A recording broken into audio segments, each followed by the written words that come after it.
The civil grand jury is a unit, and no one person, foreperson, or anyone can pursue their own idea to the exclusion or without the tempering force of the others. I'm not saying people don't come on with something they really want to push, but I've not seen it be successful in the 2 years that I've served.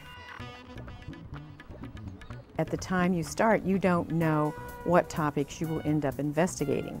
The topics are chosen by the current grand jury. And our first go around, we probably had 50, maybe 60 possible topics up on the board. Then we winnowed it down and winnowed it down to where we got to the topics we would look at. The first one would be accountability in city government. You know, how does the city function, and in what ways does the city perhaps embrace business concepts in analyzing and evaluating its programs? We felt that if you made a prediction that something was going to not cost something or something would cost something in ordinary business, you would follow up and you would analyze and make sure that you were on target. And if you weren't on target, then you'd go back and revise your analysis or your system of analysis to get better predictions. We felt that a business practice would be that if a department is required to file these reports, there'd be follow-up. They'd be reviewed, they'd be analyzed, and someone would do something about them. Another topic was the topic of homelessness, recognizing that a significant amount of the budget goes to the homelessness program. How is the money being spent, and is it being effective? The city has made great strides in finding homes for the homeless. However, the perception of homelessness by the citizens is that it's not necessarily being solved.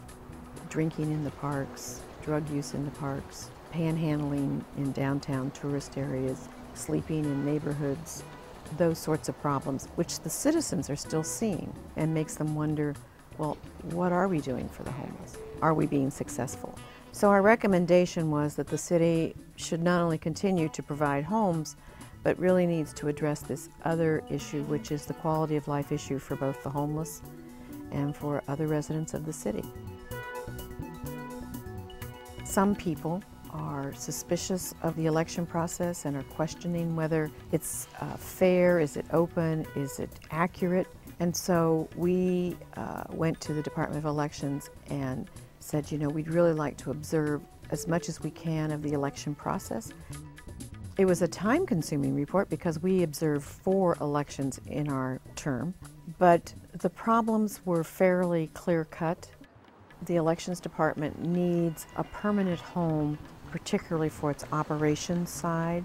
They took out a 4-year lease, I believe, at Pier 48, and that did ameliorate the operations side for a while.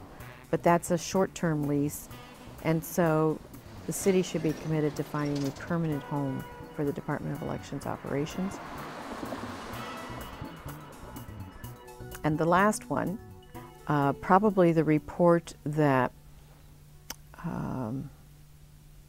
interested me or got to me the most, I guess, it really touched me most, was the schools report. The admission process in San Francisco School District is a unique, only in San Francisco admission process, and one that I find personally very complicated and unduly so. We recommended that they seriously consider a lottery system that would assign students to a school, and at the same time giving families and students the opportunity to go to a different school if they wanted to.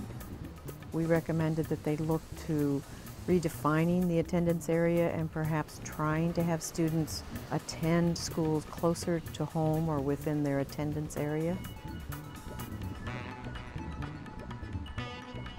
Some department managers will say thank you. Thank you for bringing this to light. Thank you for identifying the problem. Thank you for your work. Others would wish that we had not asked the questions, maybe don't appreciate the way the report is worded, disagree that the problem identified is a problem, One of the things the civil grand jury has to be careful about is that you maintain an objectivity and that your report be factually based and that your recommendations are based on findings and not just something you feel or think. It is reviewed by the presiding judge, and he signs an order granting that it can be issued. The mayor's office is required to make responses within 60 days, and then the Board of Supervisors is responsible for responding in 90 days. And in the past 2 years, what they've undertaken is to have hearings where the reports are reviewed.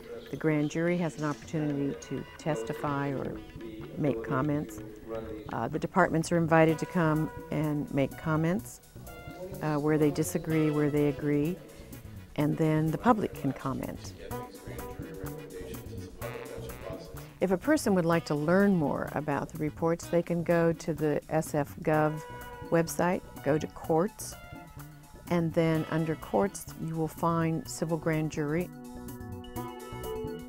The advice I would give to anyone who is trying to understand the report and maybe is short on time, I would go to the report, and each one has an executive summary in which we tried to explain what we were looking at, what we found, and then I would go towards the back of the report and I would read the summary of the findings, and then I would read the recommendations. And if you read those 3 sections, you would have a fairly good idea of what we were looking at, what we found, and what we recommended.